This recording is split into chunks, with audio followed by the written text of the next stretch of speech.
Oke, morning everyone. Welcome to Market Institute Exclusive Webinar hari ini. Kita hari ini coba untuk open for public juga ya, buat teman-teman mungkin yang bukan members, try to understand our latest thinking tentang top down makro seperti apa. Nah, kemudian kita juga akan bahas a bit perkembangan dari sisi US, perkembangan dari sisi geopolitik. So, align dengan topik kita hari ini is about navigating the next cycle. Tahun lalu kita udah beberapa tesis kita terkait dengan komoditi jalan.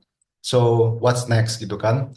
Jadi memang nanti tentu untuk beberapa insight-insight detailnya kita akan bahas lebih lanjut di gala event kita. Jadi teman-teman kalau nanti bisa kebayang ini is like a preview untuk event kita. Jadi teman-teman biar kebayang nih Market Institute mungkin buat teman-teman yang mungkin juga belum kenal biar kebayang kita nanti akan pembahasannya seperti apa. Oke, mungkin sebelum kita mulai, kita as a disclaimer dulu, is part of our information juga ya. This is a presentation prepared for educational purpose. Tidak ada ajakan investasi. It's purely untuk sharing our knowledge buat teman-teman juga supaya paham bahwa ini juga partly our opinion.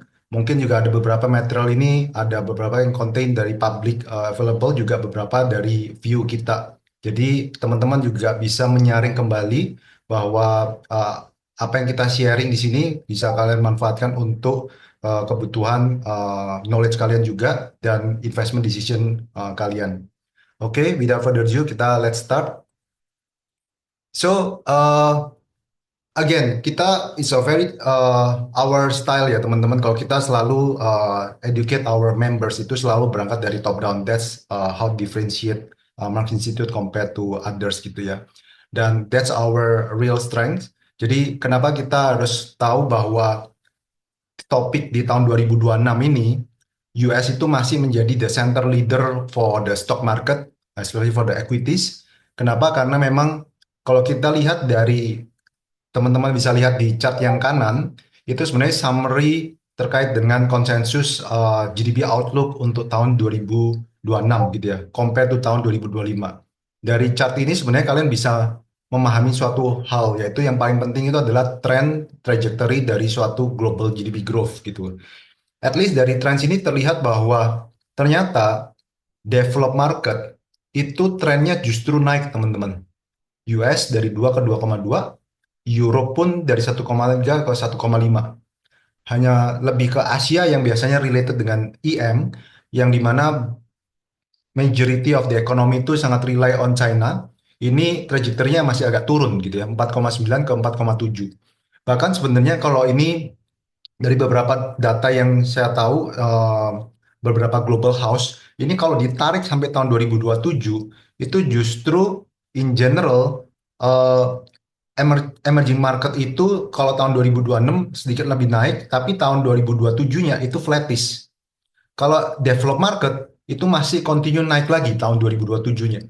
Itu kenapa? Karena memang ada a lot of reform dan transformational story terkait dengan teknologi, tech, dan AI. Itu yang mungkin kita akan bahas lebih lanjut hari pagi ini ya.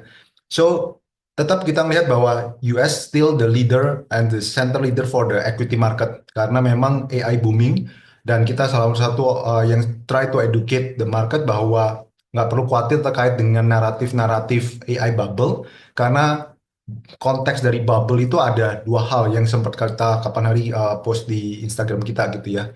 Kalian teman-teman bisa lihat di sana. Jadi meskipun ada AI bubble debates terkait dengan valuasi, concern dan lain-lain, tapi kita melihat bahwa current valuation di US market itu sangat sangat justified. Kenapa? Karena uh, kalau dilihat dari bottom up approach-nya, a lot of US stocks company itu justru mereka continuously surprise on the upside on the earnings gitu ya. Justru agak kebalikan dengan market kita gitu ya. Memang kita tahu bahwa last year was a very very good year untuk Indo market. A lot of people make a lot of easy money. Banyak orang berasa mungkin invincible, tapi saya nanti akan try to remind teman-teman this kind of cycle itu is a very common. Banyak teman-teman kita juga berasa kok berasa teman-teman sekitar kita kok berasa kayak semuanya berasa jagoan semua ya itu common itu saya udah lama di market semua ada cycle-nya gonta-ganti pemain kayak gitu Tapi investment itu yang menarik adalah is a very very long journey. Siapa yang bertahan dalam jangka panjang, that's the real winners itu. Percuma kita ngomong cuma jago setahun, 2 tahun, tahun ketiga, tahun keempatnya hancur gitu kan. Karena mereka nggak ada disiplin dan strong the macro gitu. Nah, selain itu kita juga lihat ya teman-teman, story dari divergent K-shape economy itu yang bikin kenapa marketnya itu juga unik. Jadi globally itu memang yang terjadi adalah K-shape economy. Kalau kita lihat dari US sendiri ya, US disposable income, teman-teman, itu masih tumbuh sekitar secara absolut ini. Supaya kalian dapat gambaran. Kalau percentage-percentage ya udah lah ya. Tapi kita ngomongin absolut nih ya, seberapa besar US disposable income itu tumbuhnya. 1,3 triliun dalam 1 tahun terakhir. Ya, itu mereka itu kurang lebih size-nya udah 26,3 triliun numbersnya. Dan secara nominal growth ini sekitar 5,2%. Jadi kalian kebayang ya, base-nya US itu kan sudah jauh lebih besar dibandingkan negara berkembang atau negara kita gitu ya. Mereka sendiri disposable income-nya aja tumbuhnya itu sebesar 1 GDP-nya Indonesia, teman-teman. Jadi kalian kebayang kan?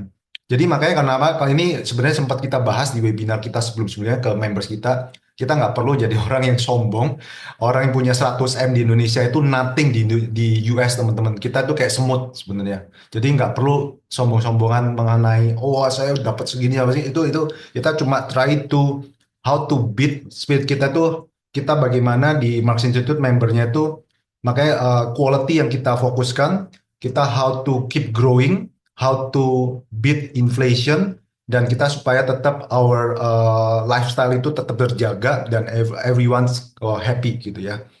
Nah, household net worth di US itu mencapai rekor tertingginya sekitar 176 triliun US dollar teman-teman. Ini naik pertumbuhan totalnya dalam 5 tahun terakhir itu naiknya deltanya adalah 10 triliun dolar. Makanya itu kenapa banyak orang, kalau nggak paham teman-teman, banyak orang di luar sana, mereka juga sering kali itu ikut-ikutan aja. Kalau narasinya mau recession, keluarin aja recession-recession gitu kan. Create fear dan lain. Tapi mereka nggak tahu konteksnya karena mereka not real in the market. Sedangkan saya dan Frankie, backgroundnya memang kita udah veteran di market, kita udah lama banget, dan kita memang have a lot of partners di global giants gitu ya. Jadi kita day to day-nya kita itu banyak diskusi, talk with a lot of strategies, global strategies, sektoral, regional, dan macam-macam. Jadi kita have a lot of insight dan knowledge. Dan kali ini tema yang ketiga yang kemarin kita udah sering bahas, we are entering a commodity super cycle era. Kenapa nanti kita akan coba jelaskan, ada semuanya ada penjelasannya ya. Nah, sekarang kita masuk terkait dengan US specific market ya teman-teman. Ada istilah baru yang sempat kita sudah bahas di webinar kita last week. Ini terkait istilahnya FOBO teman-teman. Kalau teman-teman sering dengar namanya FOMO, kali ini istilahnya lebih ke FOBO. Apa sih FOBO itu? FOBO ini panjangan dari the fear of becoming obsolete. Karena apa? Karena ini sejak perkembangan dari AI, gitu ya. Sejak dari perkembangan AI, banyak emiten maupun company-company di luar sana pun juga jadinya FOBO karena mereka takut kalau mereka nggak adopt AI, mereka jadi obsolete gitu. Makanya itu yang menyebabkan K-shape. Jadi kita selalu memberikan analogi-analogi edukasi ke para members kita buat orang yang bisa adapt gitu. Makanya dulu yang saya ada short speech di end of the year saya sempat share kan. Sebenarnya AI ini tidak akan mereplace orang-orang yang memang mau maju, mau smart thinking, mau coba terus adapt gitu ya. Tapi AI ini bisa mereplace orang yang terlalu ignorance, orang-orang yang nggak mau maju udah terlalu comfort zone gitu kan. Jadi mereka nggak mau belajar hal baru. Sebenarnya definisi sombong yang sebenarnya itu adalah orang yang sudah merasa jagoan dan nggak mau menyerap ilmu yang baru. Itu menurut saya dari dulu definisi the real sombong itu. Bukan not necessarily orang sombong itu yang misalnya dia naik apa misalnya beli mobil mahal, beli apa itu just a part of lifestyle gitu ya.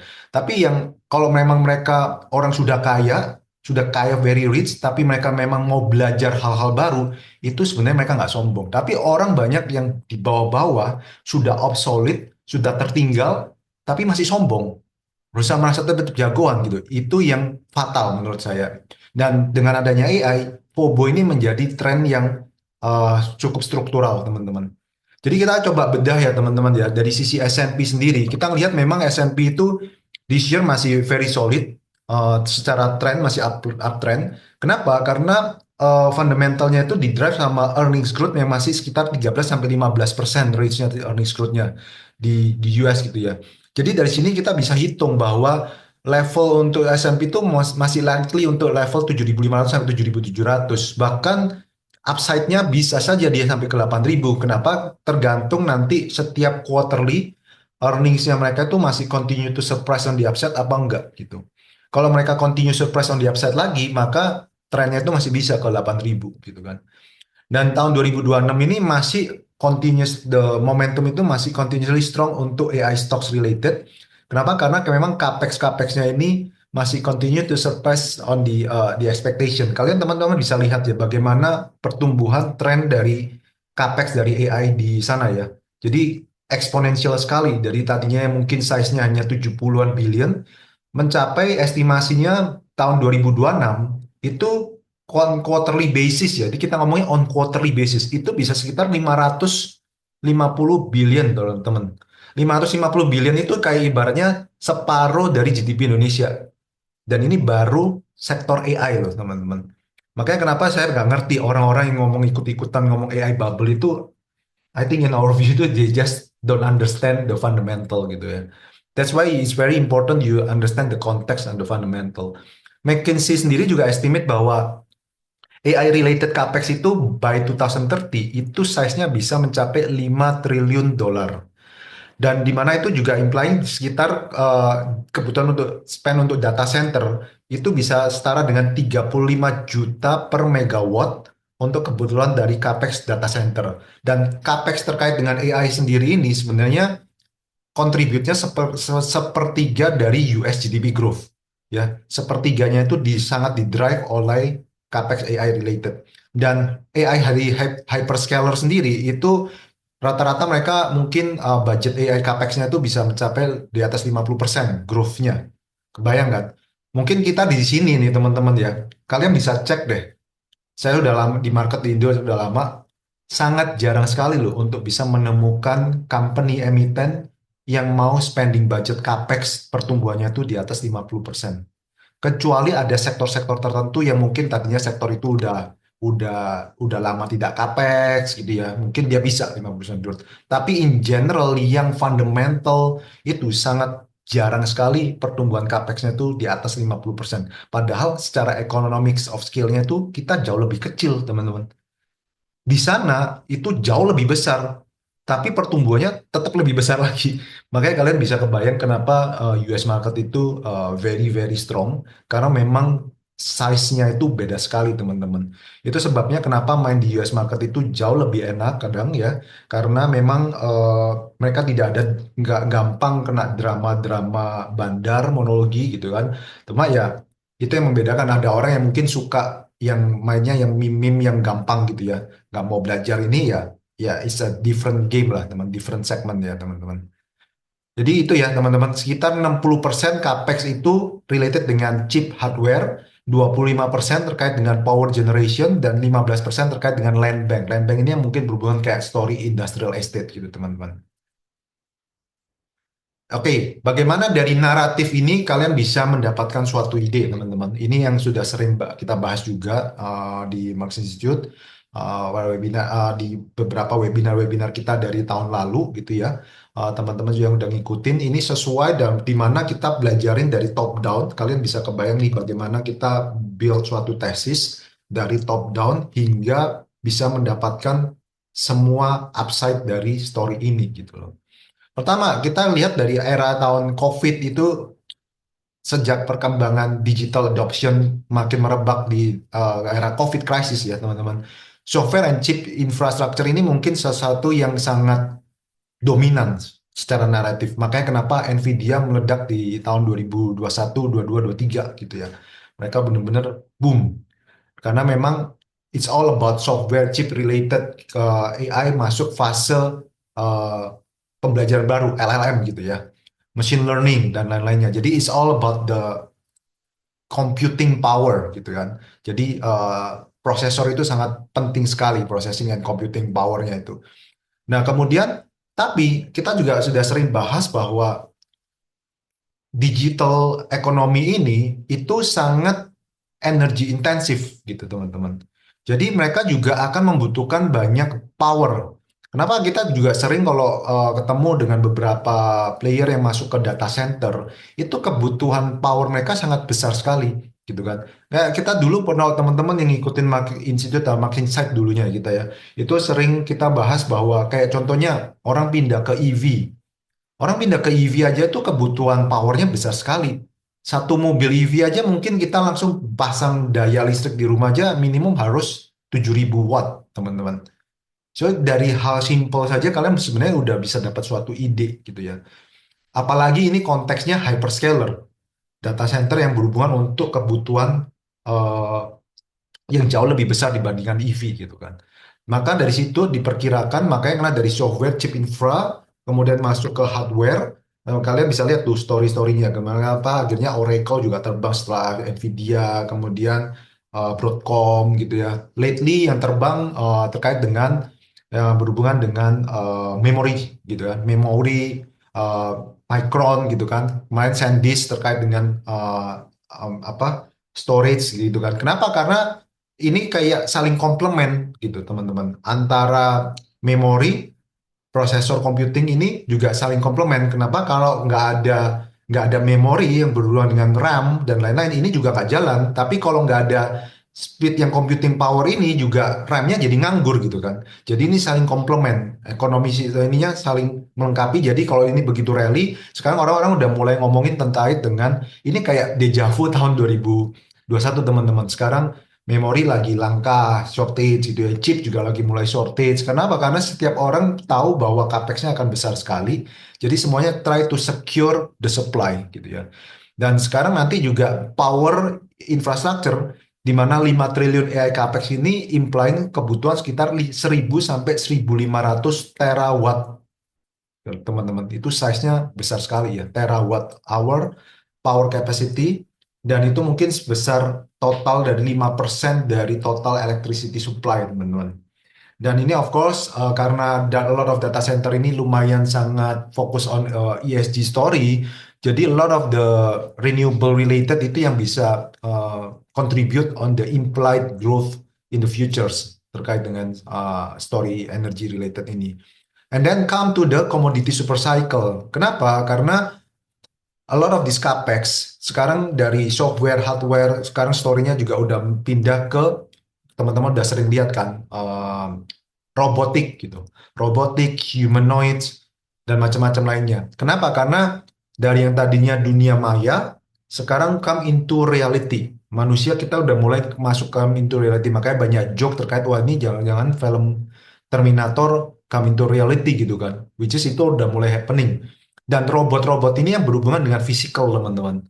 Physical ini artinya ya robot itu sangat membutuhkan banyak kebutuhan metal gitu kan. Kebutuhan aluminium, baja, iron, macam-macam, copper dan lain-lainnya, you name it. Itu yang menyebabkan akhirnya terjadi commodity super cycle yang mulai terjadi saat ini gitu teman-teman ya. Dan kita tapi sebenarnya udah bahas jauh-jauh hari sebenarnya terkait dengan tesis ini.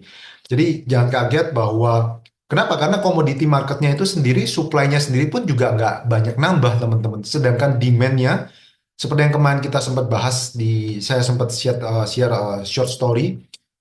Tesis utama kita itu cukup dua simple, teman-teman. Pertama, kita udah sering ajarkan terkait dengan top down makro, di mana a lot of global leader itu mulai makin proteksionis. Semakin proteksionis, ini semakin meng-create supply shock. Kenapa? Karena mereka udah nggak mau ekspor semudah itu. Karena mereka, every global leader berasa makin coba untuk populis, akhirnya mereka mencoba untuk restrict activity ekspor, men-try to secure their resources. At the same time, after COVID, orang itu sudah terbiasa makin dengan digital adoption. Semua orang makin semuanya pakai gadget, semuanya orang pakai laptop. Orang makin demen gaming gitu kan. Orang semakin pakai banyak AI related. Jadinya kemana-mana. Jadi itu yang dan AI ini makin lama makin berkembang inovasinya ke berbagai macam sektor. Kita nggak ngomong cuma sektor satu sektor loh, tapi across sektor teman-teman. Kalau di negara maju ya. Kalau di negara berkembang mungkin ya kita susah untuk relate. Kenapa? Karena ya kita lihatnya sangat terbatas gitu loh. Nggak semua orang mampu, nggak semua semua sektor itu karena sumber dayanya pun juga terbatas. Jadi inovasinya sangat terbatas. Kalau di luar negeri, AI ini udah sangat relate dengan healthcare teman-teman. Penemuan obat baru, treatment baru, bagaimana bisa orang sekarang juga eh, bisa memperpanjang umur gitu kan. Intinya semuanya berhubungan dengan health dan itu lama lambat laun itu yang menjadi marketnya makin besar di luar sana teman-teman. Oke, ini terkait dengan story naratif US exceptionalism. Kenapa apa yang mungkin buat teman-teman yang nggak paham US exceptionalism itu apa? Ya memang ada suatu pengecualian US itu kenapa bisa menjadi superpower sekali gitu ya selain AI story. Di chart ini kita cuma mau menunjukkan apa sih yang a lot of people miss atau make mistake in term of the terkait dengan recession dan lain-lainnya. Kalian bisa lihat nih AI bubble, debate dan lainnya kenapa bisa salah. Dari cat yang kiri, yang warna berwarna putih itu adalah estimasinya, teman-teman. Yang warna biru itu adalah actualnya. Di tahun 2023 memang betul ada beberapa capex-nya itu selalu below expectation. Actualnya selalu below. Tapi memasukin era 2024, most of the time itu selalu surpass the estimate atau budget. AI capex-nya itu actualnya jauh lebih tinggi, beat terus. Makanya kenapa banyak orang miss, gitu kan. Dan kalau kalian kita bedah lagi teman-teman ya, AI stocks marginnya itu seperti apa? Dibandingkan secara S&P secara general, itu yang warna abu-abu. Kalau yang AI stocks related yang memang udah di drive a lot of productivity dengan adopt dengan AI, itu net marginnya tuh reboundnya gila nggak kecil teman-teman ya. Dari mereka sempat tahun 2023 reach a bottom 17-16%, itu kan kenapa turun? Karena biasa ya, orang start a new business, adopt new ini pindah transisi, mereka turun dulu. Biasa kan kalau kita bisnis ya kita banyak pengeluaran, tapi begitu mereka kick in, mereka mencapai skill tertentu, mereka langsung terbang productivity-nya. Itu sama kayak misalnya kadang kita sering kalau analoginya kalau sama temen AI, oh, ngapain lu gini-gini pusing gini, orang udah comfort zone gitu ya. Kita mau coba belajar terus kita misalnya teman-teman ngapain lu join Market Institute spend for 3 million 4 million gitu kan. Kita kan rugi dulu nih teman-teman. Gitu kan. Kita rugi dulu tapi begitu kalian belajar adoption kita dengan community yang bagus, kalian bisa tiba-tiba langsung take off. Karena kenapa? Kita equip kalian dengan a lot of knowledge dan macam-macam. Kita didik kalian dengan cara investment yang benar gitu kan. Sedangkan orang-orang yang mungkin berasa, oh, gua nggak mau udah comfort zone, gua udah berasa pinter dan lain-lain. Nah ini cukup sebenarnya juga analogi menyebabkan kenapa orang bisa terjadi kisil. Ada orang yang, kenapa beberapa dari members kita yang merasa puas, mereka langsung cepat-cepat mau langsung upgrade ke VVIP. Karena memang mereka mau mendapatkan service yang lebih premium dari kita. Sama kan, analoginya just simple. Mereka mendapatkan service yang lebih premium, mereka bisa one on one sama kita, dengan interaksi dengan founders langsung. Akhirnya bagaimana mereka bisa memperbaiki mereka punya portfolio dan cara berpikir mereka dengan benar. Akhirnya mereka pun happy, akhirnya mereka juga jadi sticky gitu kan. Ya, sedangkan orang yang mungkin nggak mau spend capex, kecenderungannya ya stuck di situ-situ aja. Memang ya nggak apa-apa sih kalian nggak keluar, tapi kalian bisa tersalipkan dengan orang-orang yang memang mau coba. Misalnya kita spend capex untuk ChatGPT berapa? 400.000. Mungkin nggak semua orang mau spend capex di situ gitu kan. Tapi orang yang sudah spend capex di ChatGPT, mereka maka knowledge-nya pasti jauh lebih improve juga gitu. Ini analogi juga sama ya teman-teman. Jadi ini yang menyebabkan kenapa the ekonomi itu terjadi K-shape ekonomi. Ini juga salah satu chart yang cukup cukup suportif kenapa US ekonomi dan US market itu sangat strong. Memang kita tahu bahwa banyak ya kita sering dengar kalau kita ke US masih banyak orang yang homeless dan lain-lainnya. Karena memang US mungkin dibandingkan kalau Jepang jauh lebih teratur, bandingkan negara yang lainnya lebih teratur karena memang mereka banyak imigrannya juga lebih banyak ya teman-teman ya. Tapi konteksnya di sini adalah kita harus tahu dulu konteksnya. Kita ibaratnya gini, kita kalau bertemu dengan teman yang cenderung rugi-rugi terus, maka kita perspektifnya kita nggak get a better picture of market. Kalau kita bertemu circle kita adalah orang-orang yang negatif, maka pikiran kita akan negatif. Begitu juga kalau itu pentingnya kita lihat dari sisi top down. Top down itu menunjukkan sebenarnya ekonominya di US itu bagaimana. Kalian mungkin seringkali lihat data yang salah gitu loh.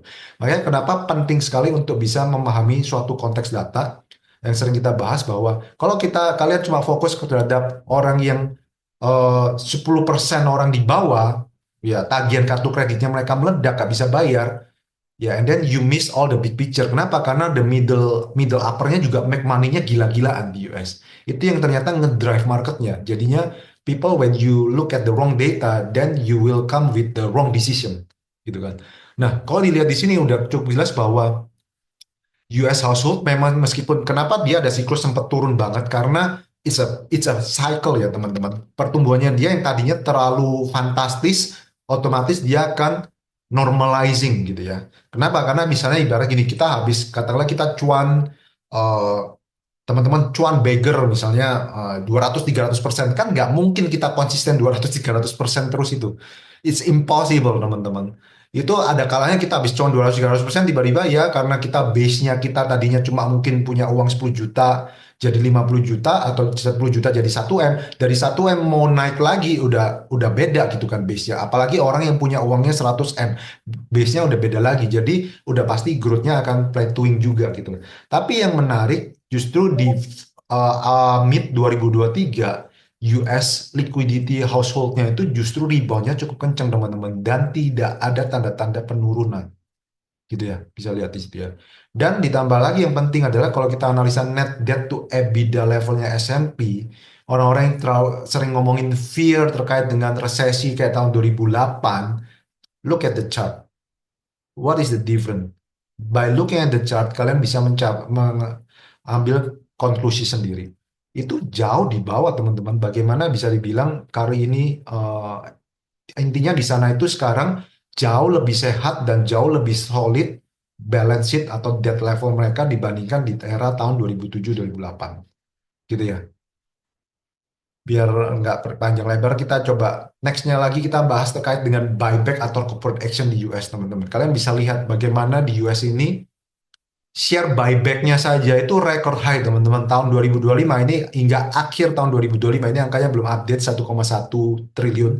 Yang benar adalah 1,3 triliun US dollar buyback yang warnanya hitam ini ya teman-teman ya. Yang warna hitam ini bahkan record high. Jadi dia buyback-nya itu naik terus. Dan kalau kita selidiki lagi, sumber dari funding buyback-nya itu dari mana? Sumbernya itu dari duit cashnya company sendiri. Sebenarnya ini juga kejadian sebenarnya di Indonesia kalau teman-teman notice. Kita mulai ada beberapa emiten kita juga mulai agresif buyback gitu kan. Yang memang benar-benar emiten yang fundamentalnya kuat, cash flow-nya kuat, mereka akan show it to the corporate action buyback-nya gitu kan. Tapi kalau mungkin beberapa emiten yang fundamentalnya mungkin relatively kosong, nggak ada cash-nya, ya mereka try to create story, cook it until make it gitu ya. Ya dengan cara cari duitnya lewat index inclusion, bukan dengan benar-benar buyback karena mereka nggak punya duitnya gitu. Jadi mereka mencoba ngajak orang-orangnya yang marketnya yang, ayo push push push push, bikin narasinya supaya mereka akhirnya baru dapat fundingnya di situ. Itu yang membedakan gitu, company yang fundamentalnya strong memang enggak. Ya kalian bisa lihat ada beberapa company yang memang tadinya sangat blue chip company yang tadinya di sektor otomotif gitu kan yang tadinya sangat orang bearish banget tapi ternyata dia uh, continue to announce buyback terus gitu kan dan mereka melakukan perbaikan capital allocation gitu kan. Kenapa? Karena mereka mendapatkan banyak feedback dari investor-investor luar karena selama ini kayaknya capital allocation saya terlalu banyak untuk M&A yang premium, nggak bener gitu kan. Orang-orang lihatnya investor banyak yang bete gitu loh. Kok kalian beli akuisisi barangnya mahal-mahal semua, mendingan kalian bagi dividen dari kita. Nah, akhirnya mereka lakukan nantinya adalah spin off company A, B gitu ya mereka yang udah nggak value added, tapi mereka juga at the same time mereka buyback atau dividen itu supaya investor happy. Makanya kenapa sahamnya lumayan solid. Kalian bisa tahu lah inisialnya A gitu kan. Kalian tahu yang berhubungan dengan otomotif. Makanya dia salah satu blue chip fundamental stock yang mendapatkan inflow secara konsisten dari foreign. karena mereka benar-benar mencoba mendengarkan investor. Kayak saya sering ketemu mereka, mereka minta minta feedback gitu ya. Nggak cuma saya gitu, tapi mereka juga ketemu berbagai macam investor yang lainnya memberikan feedback yang I believe relatively sama gitu ya, yaitu improving the capital allocation. Nah, ini yang menarik terkait dengan electricity inflation, electricity bill di US. Teman-teman bisa lihat US ini electricity inflation-nya gila-gilaan teman-teman. Karena memang negara maju itu bedanya adalah mentalitinya mereka nggak biasa sudah independen. Mereka tidak biasa hidup dengan sudah nggak ada subsidi lagi. Jadi mereka benar-benar merasakan inflasinya di sana. Begitu mereka berasa inflasi di sana, makanya kenapa orang-orang di market di US pun eh, pemain stock marketnya itu sangat besar sekali gitu ya. Ibaratnya kurang lebih mungkin partisipan di US itu udah 60% dari populasi di US itu main stocks gitu. Karena memang mereka day to day-nya mereka benar-benar merasakan bagaimana how to survive to fight inflation gitu teman-teman. Nah, tapi menarik nih yang kapan hari sempat kita bahas juga di webinar kita sebelum-sebelumnya di members kita. Lihat nih, semua global leaders pun yang tadinya mungkin dibilang marketnya relatively liberal pun akhirnya pun juga jadi proteksionis, intervensionis, jadinya ujung-ujungnya sama teman-teman, gitu ya. Sekarang Trump pun juga akhirnya mulai intervene. Mereka meminta untuk the big tech itu pay for the surging electricity bill. Jadi mereka mulai mencoba untuk melakukan cap di electricity. Kenapa? Karena Trump pun juga mau menjaga inflasi di US ini karena memang benar-benar menjelang midterm election dia akan all out supaya make sure CPI di sana itu tidak loncat gitu teman-teman. Tapi ya marketnya jadi suka gitu ya. Karena marketnya yang terutama yang berhubungan dengan tech, mereka relatif suka. Karena tech ini kan selalu ketakutan fear-nya itu kan kalau CPI-nya naik, kemudian Fed rate hike-nya bablas naik ke atas. Nah ini kan fear cost of fund mereka gitu. Tapi dengan adanya intervensi-intervensi dan policy kebijakan pemerintahnya yang relatif populis, tapi populisnya ini justru bisa meredam energy cost di US, tapi stock marketnya justru bisa react positively. Jadi di sana teman-teman bisa kebayang ya, salah satu utility player, electricity player yang besar kan PGM di sana ya. Itu bisa mengcover 67 juta orang. Itu di US Northeast Midwest gitu ya. Mereka akan spend sekitar capex 15 billion dollar dan itu akan ke 15 tahun kontrak dan nantinya ini akan diintroduce price cap gitu teman-teman.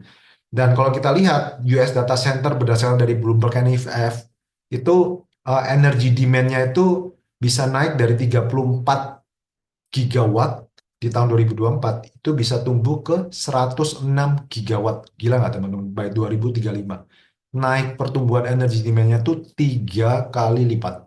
Ya, hampir 3 kali lipat teman-teman. Jadi ini akan flood a lot of demand.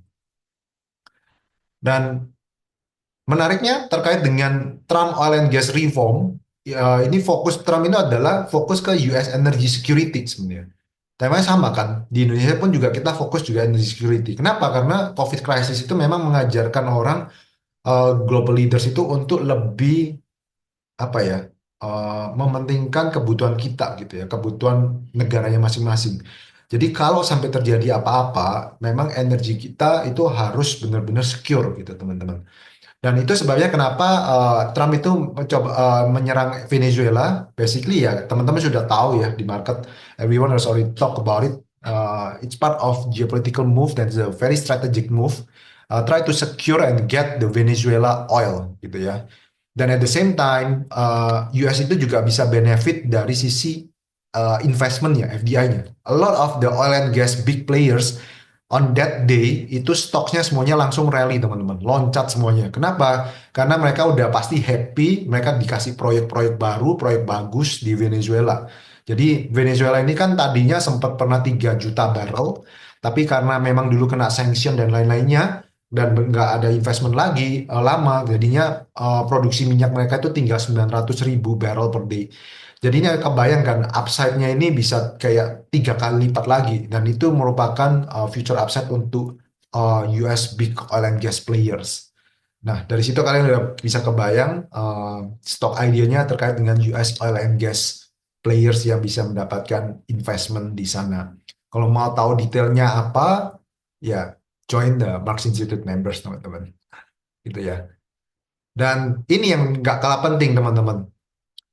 Iran ya. Iran ini kita nggak bisa anggap remeh juga ya teman-teman. Jadi kalau kita lihat secara peta politiknya, ini kayaknya kayak kita kayak main catur gitu ya teman-teman ya peta politiknya. Dia tahu bahwa eh, aliansi utamanya China dan Rusia ini kan negara-negara ini ya, Venezuela, Iran gitu ya. Buat teman-teman biar ada gambaran, China itu merupakan the biggest oil customer of Iran. Dia itu beli sekitar 97% dari total outputnya Iran, teman-teman. Ya, jadi dari situ bisa kelihatan seberapa pentingnya Iran ini terhadap China. Kalau sampai US memang mau melemahkan, biasa kan kalau kita sering lihat di movie, cara perang untuk mengalahkan musuhnya adalah feedstocknya di stop aja. Jadi mereka udah nggak bisa dapat supply energi, dia nggak bisa dapat supply makanan dan lain-lainnya. It's part of war strategy gitu teman-teman. Jadi kalau memang US sampai bisa tackle Iran, ini sih geopolitically bisa intens teman-teman menurut kita ya.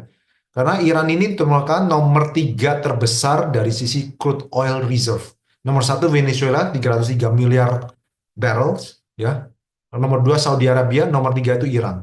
Jadi once ini menurut saya ini nggak bisa dianggap remeh teman-teman. Kita just put attention on this news ya. Bagaimana nanti nextnya apakah Trump beneran akan nyerang Iran? Ini bisa banyak movement di uh, apa oil market. Nah, oke, sekarang mulai ngomong mengenai makro terkait dengan moneter ya, teman-teman. Ya, I think moneter ini yang menarik. Orang-orang juga banyak put attention di moneter. Tapi kesimpulannya cukup simpel, teman-teman. The pace dari develop market central bank untuk easing itu makin lama makin slowing down. Kenapa? Karena eh, sering yang kita bahas highlight-highlightnya di story Maxi ya, teman-teman. Karena orang-orang sekarang udah mulai nyadar bahwa inflasinya tuh quite sticky. Inflasi itu ada beberapa kayak komponen ya teman-teman. Salah satunya memang energy inflation. Energy inflation ini sudah at least di tangannya Trump gitu kan, sebagian karena dia udah take over Venezuela dan US itu sangat besar dia punya apa ya kontrol terhadap oil and gas market. Jadi at least dia punya kontrol terhadap energy inflation. But satu hal yang susah sangat dikontrol inflasinya, yaitu apa? Services inflation, teman-teman. Services sama shelter terkait dengan properti. Di US itu kenapa property marketnya sangat kuat? Karena sejak terjadinya global subprime mortgage, mereka itu tidak ada ekspansi tidak ada ekspansi di property market mereka. Jadi agak berbeda dengan di marketnya di kita ya teman-teman. Karena US kan waktu 2008 kena subprime, collapse. Di Indo kita justru booming gila-gilaan propertinya sampai tahun 2013. Itu yang menyebabkan akhirnya dari 2008 sampai 2013 orang ekspansi propertinya gila-gilaan. Itu yang menyebabkan akhirnya oversupply juga di market kita. Sedangkan di US propertinya itu udah stuck langsung. Supply-nya nggak nambah. Makanya pada waktu terjadi COVID, mereka begitu meledak orang-orang urbanization-nya juga mungkin orang bahkan pindah-pindah lagi dari kota ke suburban gitu itu justru meng-create a lot of demand di properti mereka akhirnya property rental mereka juga naik dan ini juga ada function of moneter mortgage juga mereka pinter mereka coba lock long term mortgage-nya mereka supaya mereka juga mereka nggak mau ada yang jual juga jadi supply dari secondary maupun primary juga terbatas. Nah dari sinilah kita lihat bahwa central bank sendiri pun juga menunjukkan tanda-tanda mereka udah mulai less pede gitu ya, nggak terlalu pede banget. Jadi mereka bahkan mulai a bit hawkish gitu kan. Nah, memang kalau dilihat dari sini, pace-nya kelihatan teman-teman tadinya mungkin bisa dibilang the peak pace tertingginya itu 100 bip rate cut itu tahun 2024. Sejak itu mulai turun kan ini rate cut-nya teman-teman lihat dari chart-nya ya kan. Mulai menjadi 75 bips, 50 bips, ada beberapa 25 bips. Jadi makin lama ini trennya makin mengecil gitu. Karena mereka makin nggak pede gitu kan. Makin nggak pede. Memang di semua negara maju yang mengalami kenaikan masih Bank of Japan nih, yang warna orange. Bank of Japan ya mau nggak mau karena inflasinya masih sangat sticky. ekonomi tourismnya juga sangat bagus. Itu yang menyebabkan mereka akhirnya masih the only one of the developed countries yang masih rate hike gitu ya. Jadi tapi at least kesimpulannya kita udah jelas dari sini memang udah tanda tandanya bahwa mungkin beberapa global house pun juga sudah expect akan terjadi rate pause ya. Ada terjadi rate pause di tahun 2026 di second half gitu teman-teman, di second half gitu ya. Jadi perhatian on that monetary policy. Nah, ini yang menarik teman-teman. The return of non-QE asset purchase yang it's called RMP, it's a Fed Reserve Management Purchase. Ini sebenarnya salah satu penyebab ini kejadiannya di tanggal 12 Desember. Ini pas saya waktu itu lagi holiday, tiba-tiba marketnya tiba-tiba rebound gitu kan. Bitcoinnya pun juga rebound. Ini sebenarnya in a way partly kayak QE tapi it's not it's more on the managing the reserve, central bank reserve dan liquidity in the market. Tapi ini bukan kayak create new apa ya, create new money ya. Tapi ini lebih secondary marketnya yang dipertahankan. Jadi apa yang terjadi di tanggal 12 itu, jadi memang Fed ada announce program yang namanya Reserve Management Purchases. Ini size-nya mereka melakukan pembelian T-bills sekitar 40 miliar dolar per bulan gitu teman-teman ya. Jadi makanya dia dibilang ya some argue it as a QE, tapi ada beberapa yang mungkin argue it not as a QE secara definitionnya not as QE. Karena kalau QE ini mungkin sifatnya lebih masif, lebih besar hingga pembelian dari sisi corporate bonds dan lain-lainnya. Ini lebih fokus untuk yang short, lebih ke T-bills ya teman-teman gitu. Nah, ini salah satu yang menarik terkait dengan US national security. Dengan understanding this, saya coba summarize into five topik ya teman-teman. Ini kalau kita bisa dapat berbagai macam ide sebenarnya ya. Pertama, kalian bisa tahu kenapa Trump melakukan ini, kenapa US sekarang makin begini. Karena memang kalau saya belajarin, bacain dari sini US National Security Strategy-nya nih, mereka menariknya itu mereka disclose dan penjelasannya itu sangat detail, maunya apa gitu. Dan mereka cerita bahwa in the past, US itu seringkali secara politiknya itu sering maunya apa itu kayak nggak jelas gitu loh. Sering kayak banyak kata-kata yang ambigu. Tapi di sini dia menunjukkan banyak kata-kata mereka yang jauh dibikin lebih konkret maunya apa gitu loh. Makanya kenapa Trump ini sekarang makin lama jadi makin meskipun banyak orang pro dan cons nggak suka sama dia ya, tapi ibaratnya gini, kemarin saya kasih analoginya gini ke para members, buat ini mungkin buat para non members biar paham. Banyak orang nggak suka Trump itu kesannya kayak bullying gitu ya. Trump itu bullying, tapi dia kan bullying itu untuk for the sake of apa? For the sake of dia mungkin katakanlah for his country gitu ya. Jadi buat orang yang non US citizen mau lihat Trump mungkin bete teman-teman. Benci banget sama dia punya. Tapi mungkin kalau kita lihat POV-nya dari kacamata US citizen, mungkin in general mungkin mereka happy teman-teman. Kenapa mereka dikasih insentif pajak, ya kan? Mereka dipermudah gitu kan pajaknya, mereka dibikin liquidity-nya bagus, mereka make a lot of money dan lain-lain. Mereka Trump mencoba untuk tackle inflation-nya, Biden yang dulu bikin create low inflation dia coba tekan gitu kan. Tapi terus Trump mungkin kelihatan bullying negara yang lain gitu ya. Itu ibaratnya kayak gini loh analoginya. Apakah kalau kita kesannya use our kita katakan, saya kasih analogi yang very simple teman-teman ya, supaya kalian nyambung dan ngerti. Ini penting. Kita misalnya sebagai parents, ya kan, kita atau sebagai boss, kita punya otoritas, kita punya power. Kalau kita begitu melihat ada partner atau ada anak buah kita, anak kita mulai kurang ajar, mulai nggak bisa comply, kalau kita tekan mereka itu apakah itu berarti something yang bad, gitu kan? Gitu kan? Itu kan debatable teman-teman. Kecuali ya of course ya kita misalnya sampai mukulin banget sampai apa ya itu parah. Maka yang dilakukan Trump misalnya contoh simpelnya dia nggak suka ini, dia nggak mau bikin sampai perangnya itu berkepanjangan yang bisa kill a lot of people. Jadi yang dia lakukan simple, culik aja udah. Dia ambil leadernya, udah beres, dia settle, udah beres. Nggak usah banyak berdarah-darah lagi gitu kan.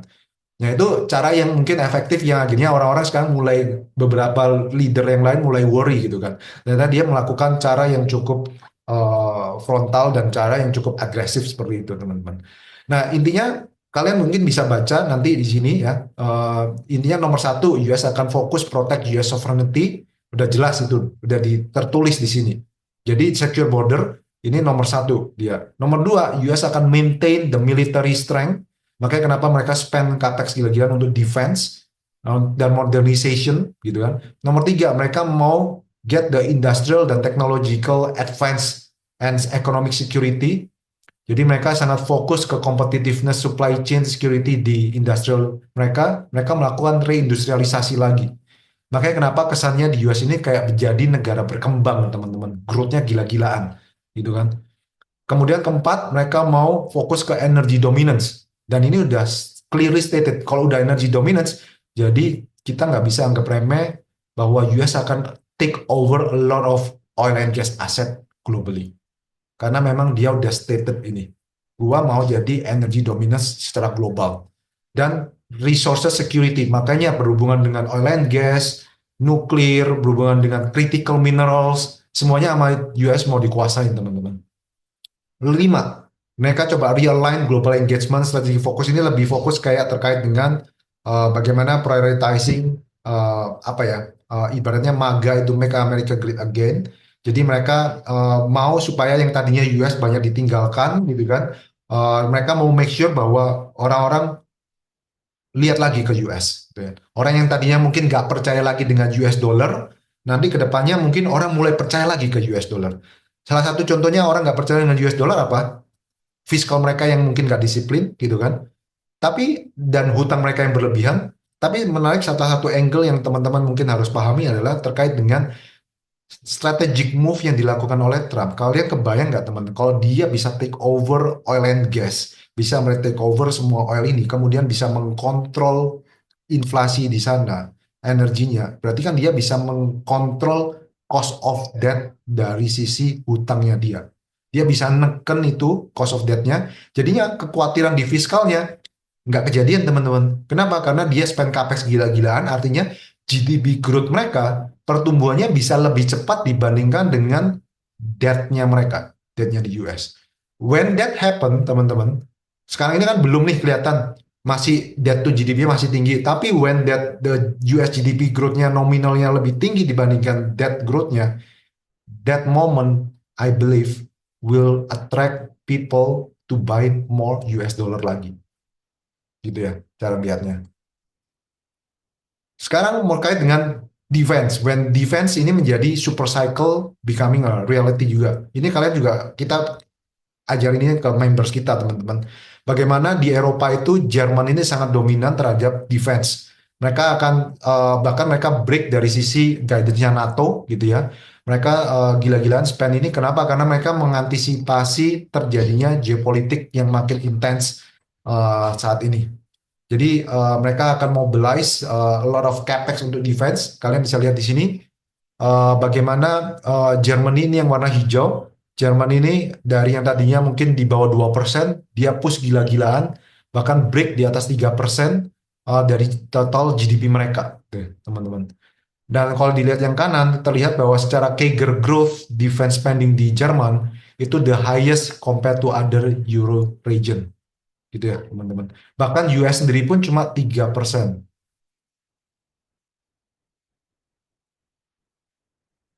Bentar ya, saya minum dulu. Nah, ini kalian bisa lihat nih, chart ini menarik banget teman-teman. Bagaimana pertumbuhan defense spending di Jerman ini sangat agresif, ya kan, eksponensial. Jadi kalau teman-teman lihat dari sisi top spender of global defense, Jerman itu tadinya di bawah Rusia, hanya 86 billion. Nomor satu masih US, karena US itu base-nya jauh lebih besar, ya. Makanya kenapa growth-nya juga mengecil, gitu kan, cuma 3% sampai 4%, karena base-nya udah tinggi ya. Sedangkan Jerman ini mempunyai ambisi, dia bisa targetnya 152 billion, teman-teman, by 2029. Berarti artinya Jerman ini akan di atas Rusia. dan mendekati China gitu ya secara defense spending. Dan major economies ini memang menunjukkan semuanya gejala-gejala semuanya pada naikin defense spending karena memang semua pada worry terjadinya kayak Rusia Ukraine war dan everyone need to prepare for the worst gitu ya. After US sendiri juga mulai naikin 50% budget untuk defense ke 1,5 triliun. Ini besar banget. Kolombia, Kuba, dan Meksiko ini apakah bisa jadi next targetnya Trump gitu kan? Nah, jadi mau nggak mau mereka juga harus prepare dari sisi defense mereka. Ya, Jerman ini memang the strongest army by 2031 itu targetnya. Nah, ini yang menarik teman-teman kita coba share ya. Bagaimana kalian bisa lihat banyak orang nggak aware. Semua orang mungkin berpikir Nvidia is the best stock performing stock. Fundamentally, ternyata ada satu yang banyak orang nggak aware. Is a German defense stock, yaitu Rheinmetall. Rheinmetall ini total return-nya dalam 5 tahun terakhir 2000% dibandingkan Nvidia cuma 1300%. Gitu kan. Kenapa bisa kalau dibandingkan German defense stock dibandingkan US kalah jauh, US defense stock kayak Palantir aja cuma 600% gitu kan. Karena pertumbuhan yang tadi itu, Jerman punya defense growth itu lagi tumbuhnya lebih gila banget teman-teman. Karena tadinya dia udah lama nggak spending, sekarang spendingnya gila-gilaan. This is what happened in developed market countries. Jadi ini fundamental stock bisa dianalisa, nggak usah ada drama-drama teman-teman, tapi can give you return yang nggak kalah sama Kongo stocks gitu ya. Dan ini semuanya in dollar teman-teman, bukan in local currency.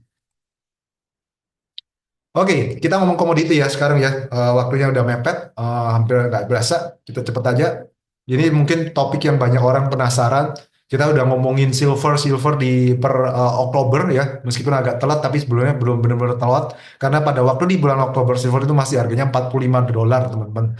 Kita udah bikin reportnya buat teman-teman yang nggak tahu. Ini report-report yang kita share ke para members kita. Jadi kalian bisa dapat logiknya, fundamentalnya supaya bisa dapat convictionnya. Kita udah bahas, ada namanya, kita udah bilang bahwa gold ini memang kita udah turning neutral, teman-teman. Kita udah nggak begitu bullish lagi sama gold karena kita lihat goldnya udah mulai apa ya? Upside ada, tapi ya upside-nya bukan something yang seksi gitu, teman-teman. Ya, kalau kita orang-orang market ini kan biasanya suka something upside yang seksi gitu kan. Makanya kita bahkan di sini kita bahas key takeaways-nya, kita benar-benar kita tulis di sini ya, teman-teman. Kalau kita pakai ratio dari gold to silver ratio dan itu bisa kembali lagi bull case-nya balik ke zaman dulu historically, kita bilang silver ini bisa kasih upside 2 sampai 3 kali bigger, teman-teman. Ini kita tulis dari sejak Oktober dan sampai sekarang sudah memberikan bigger gitu kan. Dan kenapa logiknya ini yang mungkin saya mau bahas teman-teman supaya kalian ngerti ya bagaimana di market itu sangat membedakan kita dengan platform dan influencer yang lain karena kita memang very strong solid di makro dan komoditi. Banyak orang nggak paham bahwa di silver market itu yang kejadian itu adalah short squeeze teman-teman. Yang terjadi itu short squeeze. Jadi bank itu kan mereka bukan spekulator ya. Bank itu fungsinya adalah dealer.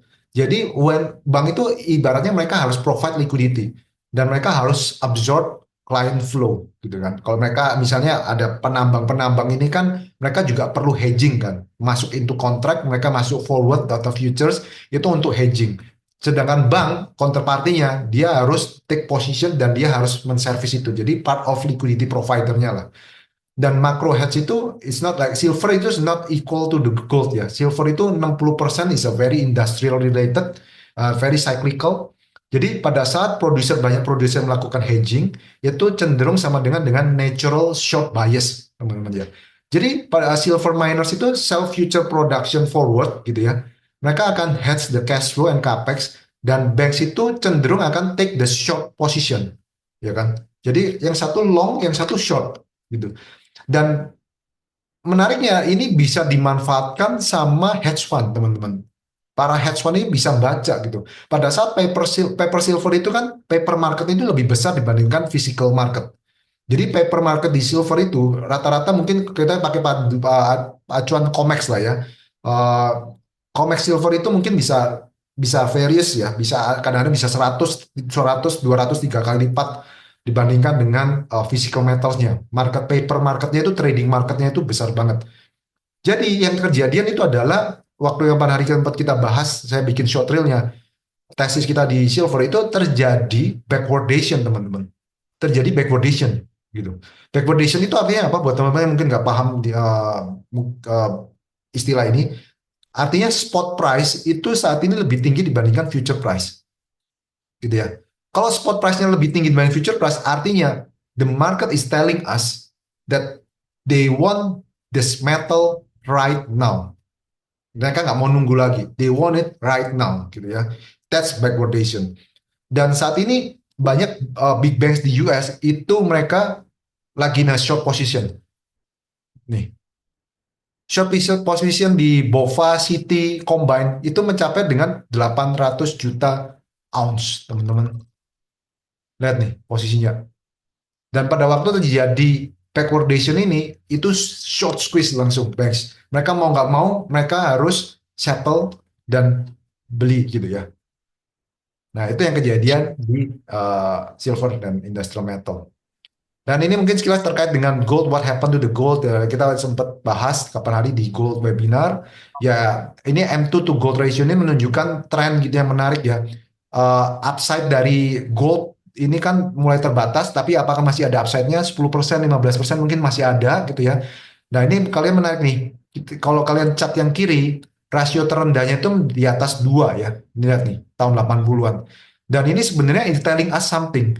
Kalau memang rasionya ini turun sampai ke bawah, artinya kan goldnya rally nih. Kalau ini kan rasio M2 terhadap gold. Jadi kalau gold rally dibandingkan M2 lebih cepat gitu ya dari M2-nya, berarti rasionya akan turun kan. Ini artinya apa? Ini it's telling us bahwa era tahun 80-an itu bisa terulang kembali, teman-teman. Era tahun 80-an bisa terulang kembali dan beware of that. Itu yang kapan hari kita pernah share di story-story kita. That will be the second wave of inflation when that happen. Gitu ya. Nah, ini menunjukkan pada waktu kita make a call relatif agak telat itu adalah di sini nih. Gold to silver ratio pada waktu itu kita bahas di report kita. Itu masih di level Oktober itu masih di level 85, ya kan? And then boom, silver perform, sekarang rasionya udah ke 50. Makanya hasilnya beggar gitu kan di silver, teman-teman. Oke, so what is the next cycle? Ya, kita perhatiin dari sisi headline-headline-nya. Semua mulai scramble, securing some ships gitu ya. Kemudian Venezuela mulai fokus ke mulai harus supply oil ke US, jadi oil and gas activity-nya mulai naik lagi. Chevron pun juga mulai balik lagi ke Venezuela untuk bisa pump the oil production dan lain-lainnya. Ini untuk jelasnya kita akan bahas semuanya nanti di gala event kita, teman-teman. Dan nggak kalah penting, orang-orang mungkin mau mengerti Indonesia makro ini sekarang kita seperti apa sih, where we are now. Kita udah bahas ini jauh-jauh hari untuk memberikan at least indikasi teman-teman bisa get yang when you join Mark Institute, at least you can get the better idea apa aset allocation-nya, sektor allocation-nya, kalian bisa get the idea sektor-sektor mana yang sangat menarik gitu ya. Kemudian untuk membantu kerangka berpikir kalian gitu teman-teman. Dan kita ajarin makro ini udah dari makro one on one kapan dari awal-awal batch kita, teman-teman di member kita semakin strong dari sisi makronya, bahwa ini menjadi kayak acuan bahwa kalau secara makro itu ada dua driver, yaitu fiskal dan moneter. Di saat dua-duanya itu lampu hijau, itu equity-nya itu makin strong, teman-teman. Makanya kenapa itu yang kejadian di saat uh, menteri kita yang baru terpilih, MOF kita yang baru terpilih, makin pro growth, makin ada tanda-tanda lampu hijau dari fiscal moneter yang mulai loosening, ini makin balik ke reflation story, growth story, akhirnya stock market kita perform very well, teman-teman. At least itu gambarannya ya, teman-teman. Dan bagaimana Indonesia stock market ini sangat didominan oleh retail. Retail ini ibaratnya kita kembali lagi ke era tahun deja vu tahun 2021, COVID ya. Retail ini saat ini sangat massive powernya, bisa mencapai 70% dari total liquidity market. But again, bear in mind, ini nggak ada yang pernah sustain teman-teman dari sisi track record. It's just a part of a cycle. Jadi sometimes beware of that karena kenapa? Ya ini meskipun ada lag time, tapi at least ini telling us bahwa Artinya banyak orang udah mulai banyak yang udah FOMO semuanya gila-gilaan, berasa udah jagoan banget. Nah, di saat itu tetap akan ada some potential volatility. So beware of that. Dan untuk detailnya ya kita akan bahas lebih ke insight ke di member Marks Institute teman-teman. Oke, terakhir conclusionnya udah cukup jelas ya.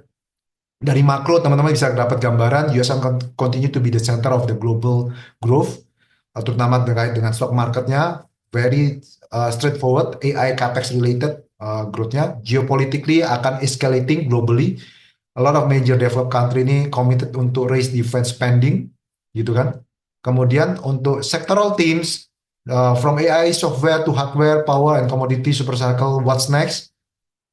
And if you want to get the sectoral selection very deep, and kita akan juga ajarkan bagaimana cara berpikirnya para konglomerat, bagaimana permainan gamenya mereka. Then if you want to leveling up, join our Marks Institute Gala di tanggal 7 Februari 2026, teman-teman. Sebagai penutup, what make us different compared to other, teman-teman? Leveling up with Marks Institute, kita itu sangat-sangat fokus ke top-down approach. Yang kiri ini mungkin saya nggak apa-apa, ini marketnya sudah dibuild, saya thanks to all the influencer yang sudah berpartisipasi membangun edukasi market kita. Tapi yang kita mau coba ajarkan di sini, ini teman-teman ya, yang mungkin saya bisa share insight-nya.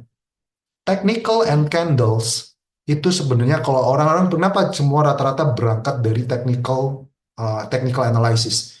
Karena itu merupakan ilmu yang memang paling basic, yang karena mereka nggak into the market, mereka yang diajarkan adalah cara membaca behavior dari market.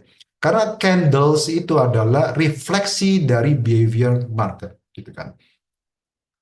Tapi ini semua memang tidak seindah pada umumnya, teman-teman. Karena the candle itself can be manipulated. Tapi kalau the top dan makro itu tidak bisa dimanipulated, teman-teman. That's what make it different. Tapi kenapa nggak semua orang bisa masuk ke makro? Karena you need long experience di market. Dan very deep, and you have to be well connected with the global giants. Nah, kenapa candles ini bisa dimanipulated, teman-teman? Ya, karena buat liquidity tertentu, saya mau gambar chart itu gampang sekali, teman-teman. Gitu. Saya mau bikin chart nih candle, ini ada momentum ya bagus, kalian masuk ya. Saya bisa ngedrive kalian. Itu yang disebut dengan herding behavior mentality. Itu yang kita nggak mau ajarkan di members kita. Karena itu bisa nggak baik dalam jangka panjangnya, dan itu bisa meng-create community yang a bit toxic, in my view. Makanya kenapa kita nggak pernah mau fokus yang FOMO-FOMO, pom-pom, dan sini-sini. Karena kita justru mau para members kita itu lebih firm, when make decision, firm, tidur nyenyak, nggak usah pusing-pusing gitu kan, nggak gampang di manipulated gitu. Itu yang pentingnya dari sisi top down. Kalau kalian lihat dari sisi kanan ya teman-teman, top down itu kan gambarannya kelihatan jelas ya. Kelihatannya itu adalah dari segitiga yang besar mengerucut ke bawah, karena mereka itu kayak lihatnya big picture thinking. Dan big picture thinking ini sebenarnya skill yang dimiliki oleh the top real strategist. Dan kenapa nggak semua orang bisa berpikir ini? Karena memang the real strategist itu mungkin cuma bisa with the top 1% of the market yang bisa berpikir seperti ini. Karena kalian lihat big picture, kalian ke bawah. Itu yang common orang pahami. Tapi yang orang nggak banyak pahami itu sebenarnya top down itu sebenarnya lihat kayak di chart yang paling di bawah, teman-teman. Justru dia yang paling mengerucut, dia lihat panahnya yang merah itu, justru dia mau nge-grab market yang lebih besar di bawah. That's the power of top-down approach. Dari kalian menguasai pemikiran di atas, kalian bisa grab market yang lebih besar, nggak perlu nipu kanan kiri, gitu loh ibaratnya. Nggak perlu menyelakai, mengeksploit para members, nggak perlu. Kenapa? Karena we want to take the big market pie-nya.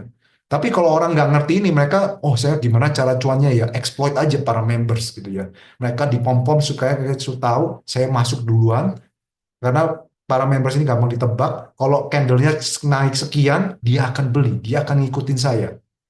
Ya udah, akhirnya yang ada saya masuk duluan, nggak kasih tahu, kalian beli ya. Begitu naik 20%, gua jual, bread, saya keluar, cuci tangan.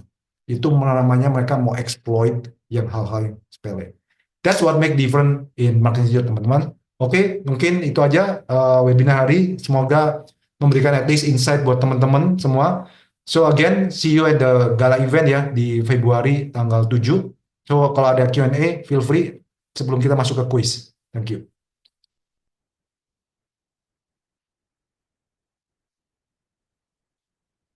Sudah ada pertanyaan kah? Ada beberapa yang di kolom ini. Kalau kalian mau ada yang tanya langsung, mungkin raise hand. Nanti dari tim admin kita bisa bantu untuk kalian unmute ya.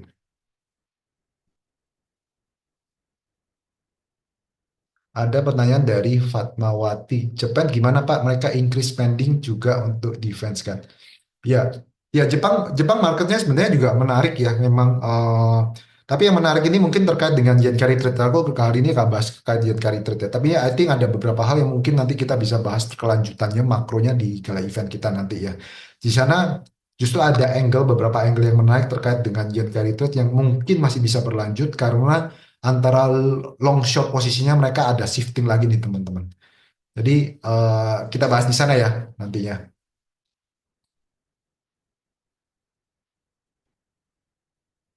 RHM kalau dibandingkan Lockheed gimana kok? Ya, Rain Metal itu kan sebenarnya udah naik cukup signifikan ya. Mungkin kalau secara growth-nya Lockheed itu mungkin jauh mungkin lebih menarik ke depannya karena kayak tadi tuh kalau kita lihat kan US sekarang baru ngepom dia punya spending defense-nya jauh lebih agresif. Kalau Jerman kan udah duluan gitu ya. Jerman udah duluan. Jadi nanti US mungkin jadi lebih menarik kalau kita lihat.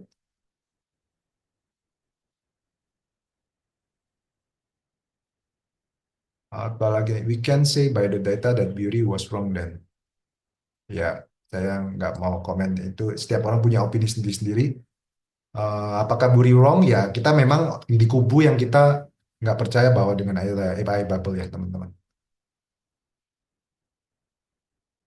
Oh, terkait ada yang tanya terkait dengan kripto, nanti kita akan bahas nanti di next webinar ya teman-teman. Itu ada raise hand ya. Siapa ya? Mungkin boleh dibantu unmute. Vincent Chandra. Halo kok. Yes, Ya, kedengaran ya kok ya. dengar aman. Oke, oke. Kok perkenalkan dulu, nama saya Vincent Chandra. Kok saya mau bertanya aja kok dari materi yang kok bawakan ini.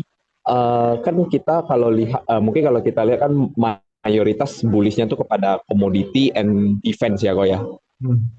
Nah, pertanyaan saya tuh jadi gini kok, kalau misalnya kita bullish ke sana, apakah ada resiko gitu ya? Maksudnya resiko di mana misalnya dua sektor ini gagal perform gitu kok. Nah, misalnya kalau gagal perform, so kira-kira apakah ada sektor yang lebih menarik kok yang bisa Koko pantau mungkin seperti healthcare, bagaimana pendapat Koko gitu kan, terus juga selain healthcare, maybe I think kayak AI ya masih tetap AI dan juga mau tanya juga kok apakah Koko consider posisi cash di 2026 itu lebih besar dibandingkan posisi cash pada tahun-tahun sebelumnya kok. Itu saja. Terima kasih. Oke, thank you Vincent atas pertanyaannya.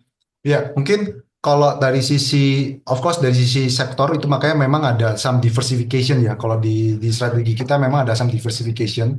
Tentu kita ada beberapa pilihan dari sisi AI chip tetap itu relatively masih cukup menarik. Jadi makanya itu salah satu di ada di stock conviction yang kita. Eh, dan kalau healthcare kita belum masuk karena healthcare ini relatif kita lagi mau coba nunggu momennya.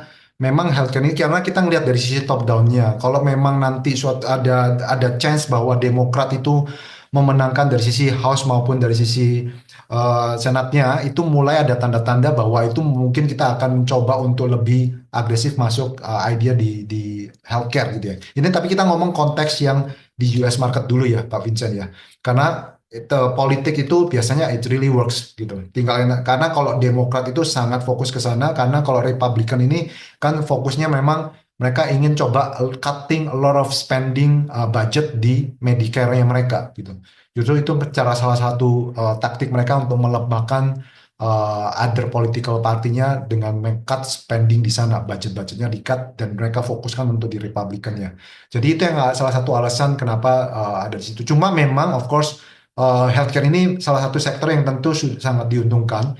Kita sempat sudah bahas, mungkin buat teman-teman yang nggak aware gitu ya, kita ada bahas juga Ini saya kasih contoh website kita kayak apa. Ini bisa dilihat aman ya, teman-teman ya. Just to make sure kalian bisa lihat. Aman-aman kok, bisa kelihatan kok. Nah, ini website kita buat para member yang udah join kita, mereka bisa unlock feature-feature di kita. Jadi ini kita bahas di sini sebenarnya ya. Jadi, nah ini di research kita ada dashboard kita. Nah, ini kita sempat bahas yang paling menarik, kita bikin tema di sini nih. Kita bedah semua supaya kalian bisa dapat bayangan top down-nya, ide-ide sektor apa aja yang paling menarik. Dan salah satunya di sini memang healthcare. Dan kita bahas salah satunya di sini ala Eli Lilly ya. Di sini kalian bisa lihat nih. Nih, top 5 sektor nih. Saya kasih kalian contekannya dulu. Ini sebenarnya khusus para members ya. Buat para non-members nggak? Ini kalian bisa kelihatan nih beberapa stok yang kita bahas di sini. Eli Lilly, gitu kan. Health is the new wealth, gitu kan. Ini salah satu tesis kita memang. Cuma memang karena stoknya juga udah rally banyak, gitu ya. Pada waktu kita bikin report ini udah rally banyak, memang masih perform, tapi ya performnya masih ya biasa-biasa aja lah Pak. Mungkin buat orang Indo yang sukanya, saya maunya 200% kok. Ya sabar aja. Carinya yang lebih kecil-kecil itu yang mungkin nanti kita bisa arahkan cari ibaratnya apa ya, stok yang lebih yang kecil-kecil gitu loh. Nah, stok yang kecil-kecil ini yang biasanya bisa naiknya gila-gilaan. Tapi kalau udah Eli Lilly dia karena sudah big caps ya mungkin kalian cuma bisa dapatnya 20-30% gitu kan. By the way, kita juga ada kayak gini ya teman-teman, buat teman-teman biar ada bayangan. Nih, ini feature-feature kita juga ada macro dashboard.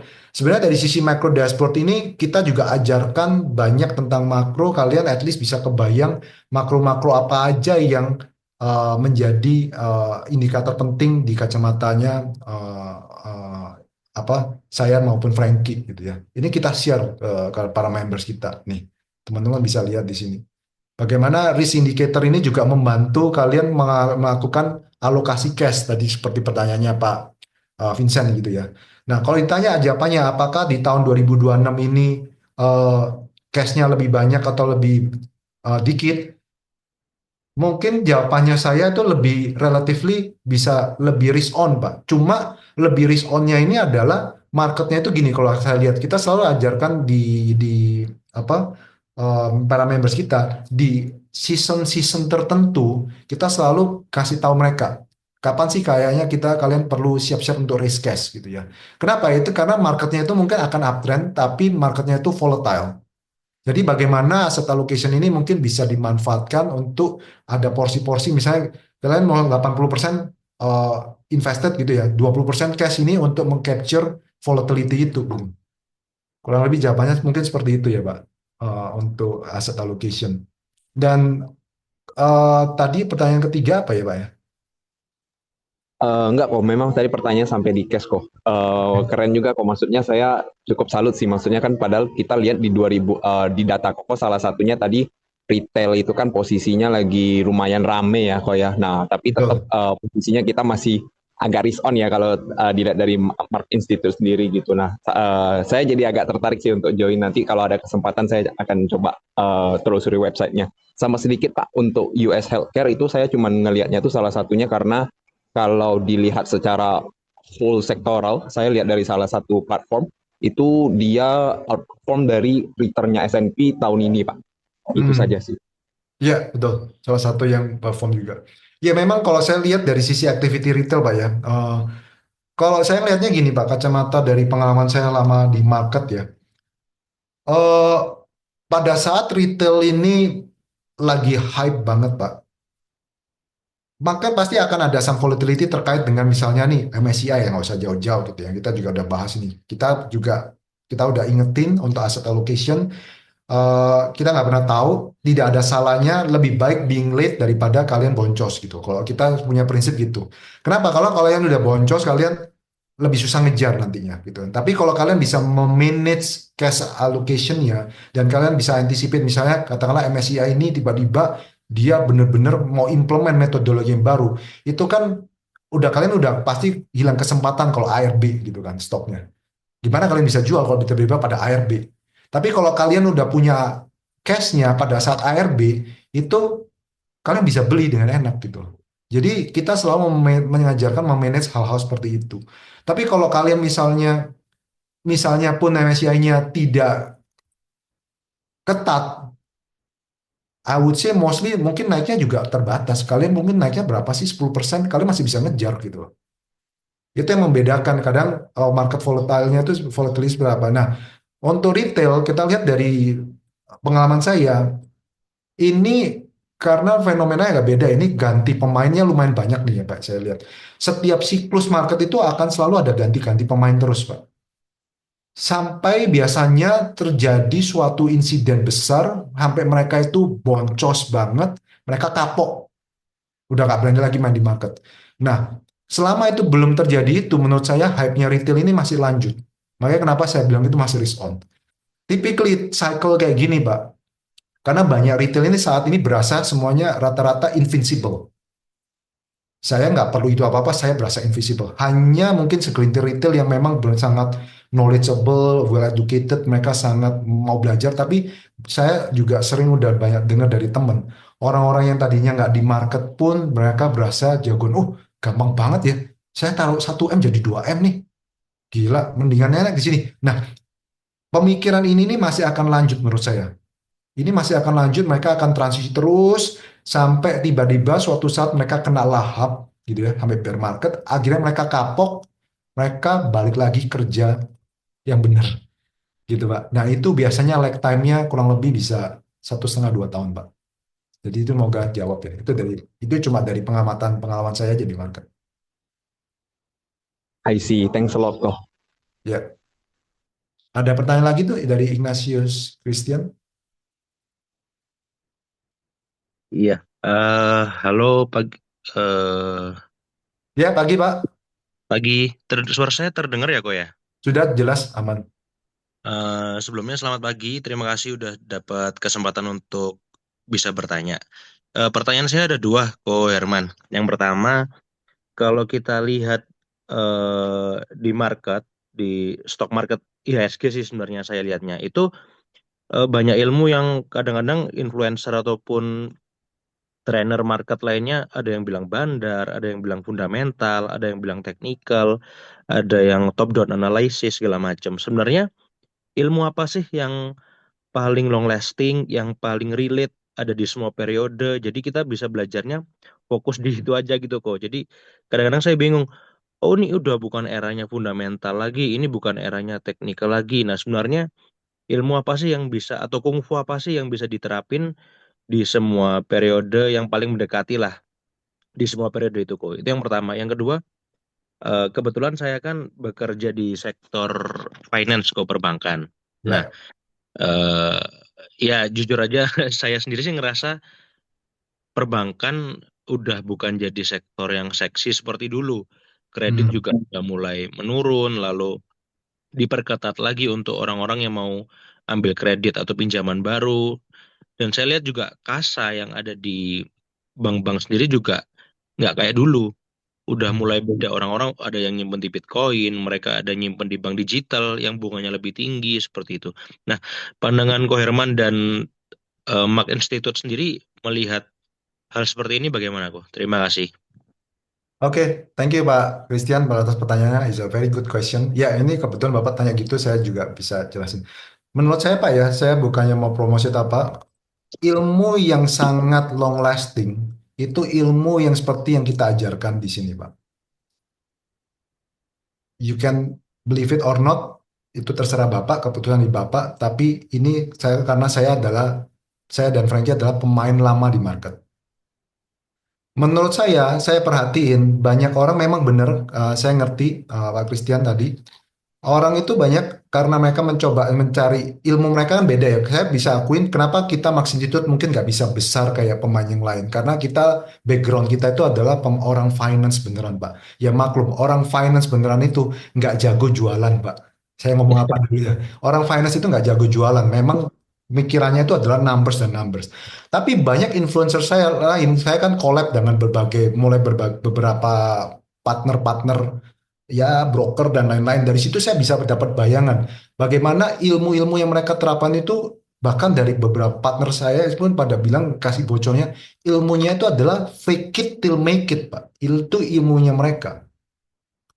Jadi kebanyakan dari mereka itu adalah backgroundnya orang marketing, backgroundnya adalah mungkin sektor di katakanlah yang nggak ada hubungannya, sektor apalah, mungkin sektor tourism atau sektor apa yang memang mereka udah tahu mereka memang jago dalam hal branding karena mereka tahu orang-orang marketing dia tahu oh orang Indo itu sangat suka sekali dibikin yang flexing yang begini-begini begitu brandingnya.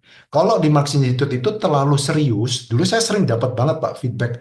Pak, bahkan kadang saya juga sering dengar dari teman, lu malu, bakal susah gede lu, percuma lu ngajarin edukasi di Indonesia. Saya tapi nggak peduli, karena saya tetap maunya konsisten. Saya tahu one day semakin banyak orang yang semakin naik kelas, mereka akan ada kebutuhan untuk leveling up. Di saat itulah orang akan mulai mengenal Marx Institute. Jadi saya hanya fokus. Kenapa saya bilang ini eh, ilmu yang paling long lasting, Pak? Karena sebenarnya gini, contoh ya saya kasih gambaran tuh, Pak. Banyak orang ngomong technical dulu. Habis orang technical, sekarang tiba-tiba beberapa investor ngomongnya, kita mulai ngeliatin flow ya teman-teman. In my view, it's just the same. Technical and flow itu satu. It's just the same. Terus kemudian orang bedain kayak Bapak tadi bilang, kok ada yang ngomongin technical, ada yang ngomongin fundamental, yang bener yang mana? Ini yang banyak orang influencer yang lain nggak ngajarin ke teman-teman. Flow itu juga fundamental. Cuma mereka make it complicated aja, Pak. Fundamental di kacamata orang itu selalu yang berhubungan dengan, oh kalau fundamental itu berarti cuma lihat P&L. No. Kita selalu ngasih analogi gini, kita ajarkan ke para members kita gini. Flow itu kan kayak aliran darah, Pak. Aliran darah di tubuh kita. Apakah aliran darah di dalam tubuh kita itu dianggap bukan fundamental dalam kesehatan tubuh kita? Karena flu itu adalah aliran darah. Begitu aliran darah kita nyandet, Pak, kita kena stroke. Itu yang terjadi di market. Kalau begitu liquidity dry, stroke langsung. Nah, untuk menjawab lagi penjelasan Bapak terkait banks, fundamentalnya itu ada story-nya, Pak. Jadi yang kalau kita harus pahami itu adalah fundamentalnya ini ada growth atau tidak ada growth. Gitu. Kalau memang suatu stok yang fundamentally growth-nya itu plateauing atau menurun, maka memang dia akan ditinggalkan untuk sementara waktu. Itu yang kita ajarkan, Pak. Makanya kenapa kita nggak pernah ngomongin banks, Pak, kalau di member kita. Kalian bisa cek nanti mungkin di gala event kita, kalian mungkin ada kesempatan berbaur dengan para members kita, mingle, kalian bisa tanya deh feedback-feedback atau testimoni dari para mereka. Kita mungkin salah satu platform yang nggak pernah ngomongin banks, Pak. Kenapa? Karena dari top dan makro yang kita ajarkan dari awal, itu adalah kita belajar dari top dan makronya, kita melihat kita itu mulai mengarah seperti marketnya China. Marketnya China, apa yang kejadian? Itu adalah 20 tahun yang lalu. 15 tahun yang lalu. Karena saya ngikutin pelajarannya dulu. Jadi pada saat mereka terjadi suatu reform, China itu yang dilakukan di tahun 2013, itu adalah SUI reform, dan salah satu yang mereka strategi lakukan, mereka sangat intervensionis, populis gitu ya. Banks itu dipakai untuk sebagai enabler ibaratnya. Karena banks ini memang di sana juga sama, typically memang marginnya bagus lah apalah. Jadi mereka supaya bisa menghidupkan sektor realnya, maka financingnya ini harus dimanfaatkan dari sisi top down-nya. Kita harus bisa menaruh POV kita sebagai the leader, gitu kan, the leader of a country. Kalau salah satu ekonomi ini misalnya, oh ini udah hidupnya udah strong banget nih, tapi real sektor saya lagi suffer nih. Apa yang akan Bapak lakukan? Bapak akan memindahkan kan? Bagaimana saya bisa memindahkan industri yang tadinya memang sudah thrive sangat growth-nya gila-gilaan, ratusan triliun, sementara real sektor saya lagi butuh pertumbuhan. Jadi saya harus memanfaatkan yang tadinya sudah ratusan triliun, industri sudah tumbuh double digit terus, saya harus sebisa mungkin ini enabling sektor yang di sisi kanan saya gitu misalnya. Itu yang kejadian, Pak. Gitu ya. Jadi dari situ semoga bisa menjawab Ignatius. Sorry tadi kalau kedua apa ya, Pak? Saya agak miss. Iya, tadi udah dijawab sih kok, yang perbankan tadi, kasa dan lain-lain. Udah jelas, cukup jelas sih kok. Menarik insight-nya. Nah ini saya jadi agak nyesel nih kok. Dulu kan waktu pertama kali buka, ada promo nih buat join makan street Oh food sih. iya. Nah, sekarang nih dari dengar penjelasannya Ko Herman, ya jadi tertarik ingin join lagi. Kira-kira ada nggak nih kok promo untuk join lagi di 2026 ini kok?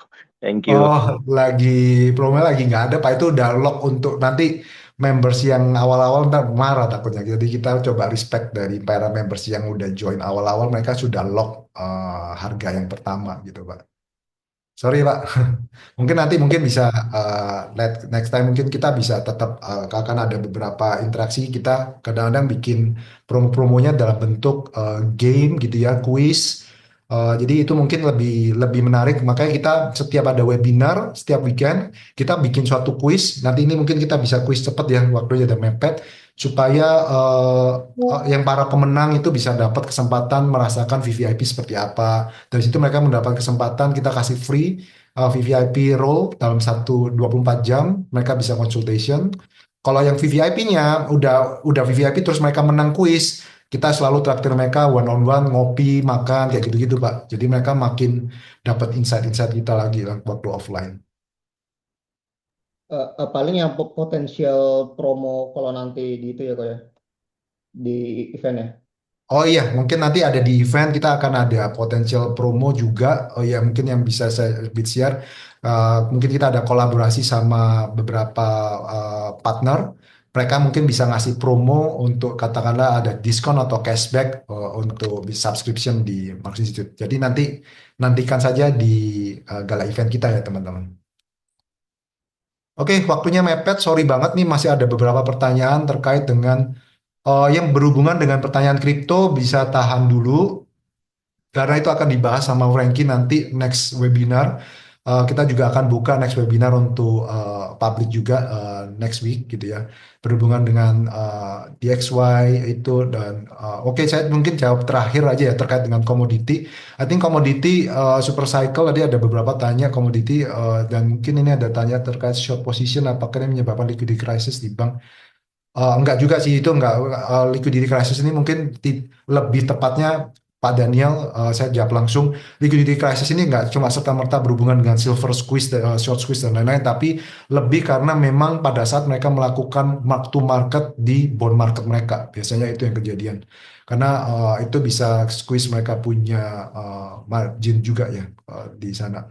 Kalau komoditi again ya temanya masih sama terkait dengan capex tadi. Super cycle sebenarnya it's very straightforward teman-teman ya. Demand terhadap hard commodity metal dan lain-lain itu sangat tinggi karena kita memasukin fase physical. Intinya itu, masuk ke fase physical gitu ya. Jadi mereka akan banyak produksi robot, produksi apa aja yang berhubungan dengan physical output. Oke, teman-teman boleh join kuisnya karena waktunya udah mepet. Boleh klik, mungkin Ken boleh bantu take over di quiz. Buat teman-teman yang bisa menangkan quiz ini, kalian bisa dapatkan hadiah untuk join gala event kita, tiket gratis teman-teman.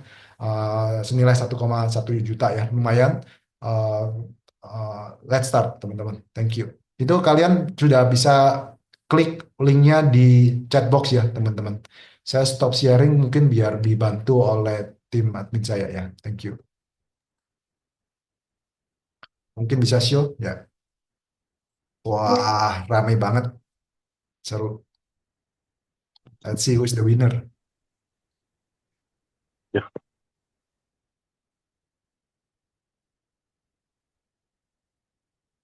Nah, ini kita tiap weekend kita sering kayak gini buat teman-teman para member supaya apa? Supaya refresh. Jadi mereka ikut webinar kita, mereka ikut belajar, jadi mereka juga ikut leveling up, dapat ide ini. Plus selain leveling up, kita dapat reward lagi dari kita juga.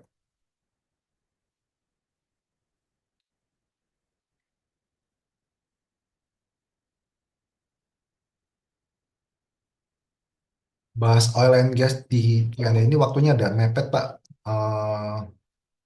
Mau tanya apa ya oil and gas tepatnya? Nanti mungkin kita bisa ngobrol panjang lebar di nanti aja ya Pak di gala event ya.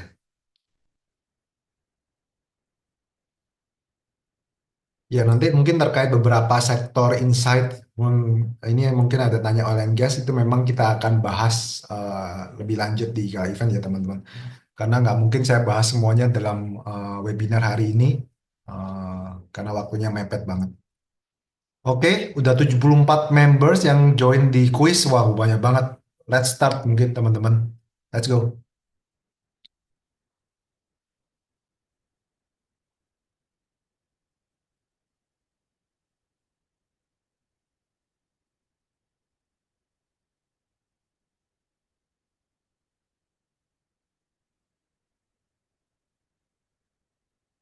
Ingat ya, jawabnya yang cepat, benar, karena speed juga menentukan pemenangnya.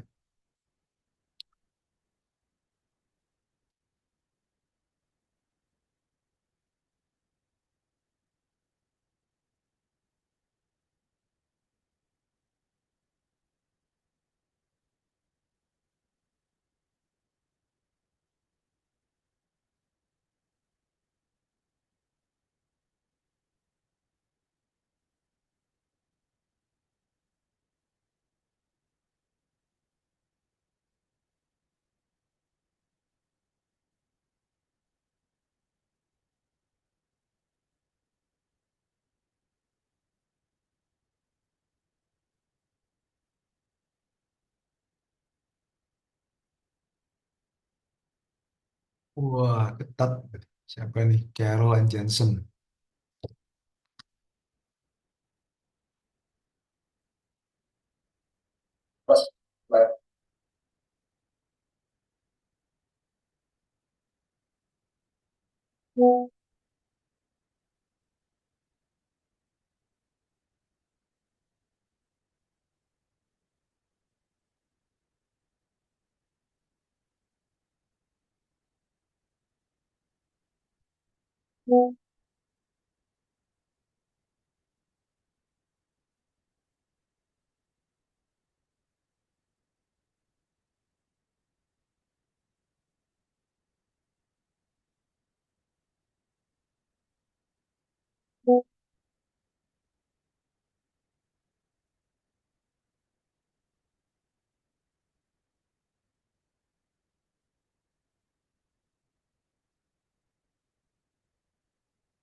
Iya, buat teman-teman jangan lupa ya, kalau mungkin buat yang mau ikut partisipasi di gala event kita, please secure your early bird karena waktunya akan terbatas. Lebih mungkin berakhir sampai 2 minggu sebelum the event. Jadi itu nanti early birdnya kita akan tutup. Kalau lumayan beda harganya antara early bird sama yang nanti normal price, gitu ya.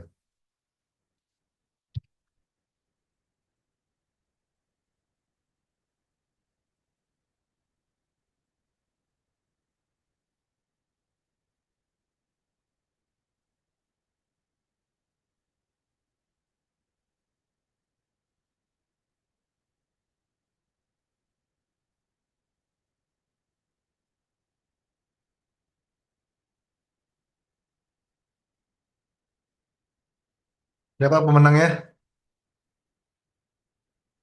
Wah, Carol, cewek nih pemenangnya.